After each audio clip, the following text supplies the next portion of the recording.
Yeah.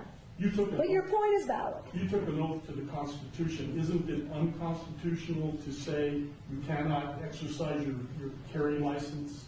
With one exception, and that is if there's an emergency, and I've declared an emergency for a temporary amount of time, I can invoke additional powers. No constitutional right, in my view, including my oath, is intended to be absolute. There are restrictions on free speech. There are restrictions on my freedoms.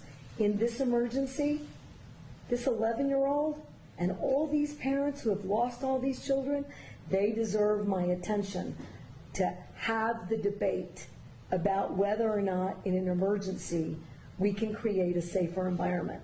Because what about their constitutional rights? I took an oath to uphold those too.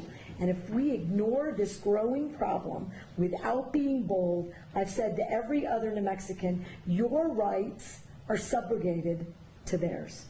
And they are not, in my view. Wait a minute, okay. You're talking about crimes. There are already laws against the crimes, so how are their rights? I got it, but again, if I'm unsafe, who's standing up for that right? If this climate is so out of control, somebody should do something.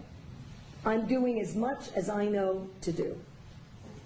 Madam Governor, do you really think that criminals are going to hear this message and not carry a gun in Albuquerque on the streets for 30 days? No. But here's what I do think.